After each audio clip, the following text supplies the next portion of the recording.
Hello, everyone. This is Tom Fox, and I'd like to welcome you to the Daily Compliance News. The Daily Compliance News is an offering of the Compliance Podcast Network. August 27th, 2019, the opioid judgment edition. So let's just start with that. Yesterday we reported that the Oklahoma trial judge was going to issue an award, and he did on Monday, August 26th. Issued a judgment awarding the state of Oklahoma $572 million for J&J intentionally playing down the danger and overselling the benefits of opioids, and ordered the state to pay in the first trial of a drug manufacturer for the destruction wrought by the prescription painkillers. This fell far short of the $17 billion that the state of Oklahoma had asked for. Nevertheless, once again, it was the first time a drug manufacturer has been held liable, finding that the court found that Johnson & Johnson promulgated false, misleading, and dangerous marketing campaigns that caused exponentially increasing rates of addiction, overdose, death, and babies born addicted to opioids. So, score one for the states. Continuing on the opioid crisis, the Department of Justice is using data analytics to help combat the opioid crisis, basically in terms of its prosecution.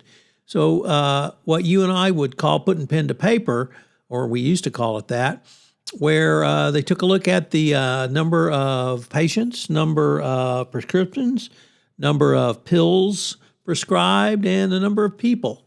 And they put them all together, and they found that some doctors and nurses were prescribing extraordinarily large numbers of opioids for one person, or little or no treatment or symptoms or much of anything. So the Department of Justice says using arithmetic to help figure out the situation.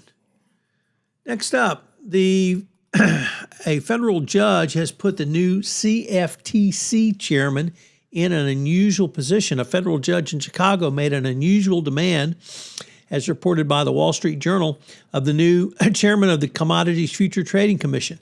He has to testify in front of and perhaps be cross-examined by lawyers for two companies that were recently penalized by the regulators.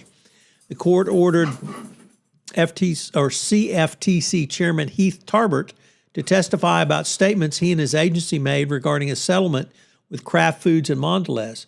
In the settlement agreement, the CFTC agreed not to say anything about the settlement, and then they went out and issued a press release. We typically see gag orders in FCPA settlements, and if a company engaged in this sort of behavior, you can bet they'd be hauled in front of the court. So it's hard to understand why the CFTC would actually agree to that language and then violate the order almost immediately. So we'll have to see if the court continues to hold them going forward. And finally, from ABC News, some continued fallout from the Microsoft FCPA enforcement action.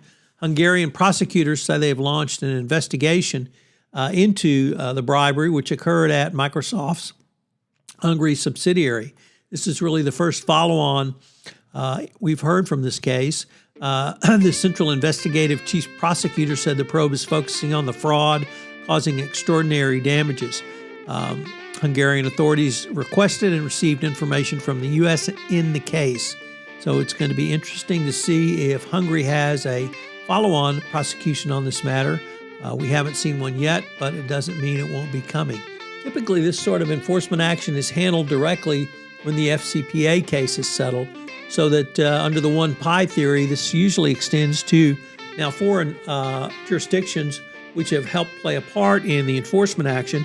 And I believe the Hungarians were credited with assisting the U.S. Department of Justice, but for some reason they never opened an investigation until now. Daily Compliance News is a production of the Compliance Podcast Network and a proud member of C-Suite Radio.